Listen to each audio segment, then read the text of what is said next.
Friends, ఇప్పుడు నాతో పాటు ఉన్నారు మేడం జ్యోతిక గారు. కొత్తగా చిల్లీ పౌడర్ బిజినెస్ స్టార్ట్ చేశారనమాట. స్పైసెస్ పై అమ్మ. అమ్మ అంటే ఒక ఎమోషన్ కదా, నిజంగా ఆ పేరు వినగానే, ఆ పదం వినగానే అందరికీ చాలా హ్యాపీనెస్ ఇస్తుంది. అలాంటి కమ్మనైన కారాన్ని కూరలో వేయగానే రంగుతో పాటు టేస్ట్, దాంతో పాటు వచ్చే ఆరోగ్యం కూడా మనకి చాలా చాలా ఇంపార్టెంట్.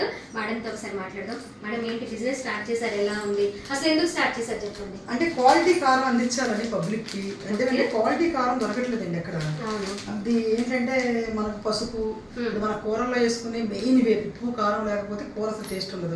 ప్రతి ఒక్కళ్ళు ఏదైనా ఇప్పుడు సపోజ్ పానీపూరి అలాంటివి అంటే ఇంటి రోగాలు వస్తే మానేస్తారు, కానీ కారం కంపల్సరీగా అందరికి కావాల్సిన నిత్యావసర వస్తువు కాబట్టి ఈ కారం కంపల్సరీగా క్వాలిటీ ఇవ్వాలనే ఉద్దేశంతో నేను మంచి నెంబర్ 1 క్వాలిటీ E41 తీసుకొచ్చి తొలియాలు ఒలిపించి కారం పట్టించి నేను మార్కెట్లో వదులుతున్నానండి. ఎందుకంటే హోల్సేల్ ప్రైస్కే నా దగ్గర నుంచి ఒక్క ప్యాకెట్ కొన్నా హోల్సేల్ ప్రైజే.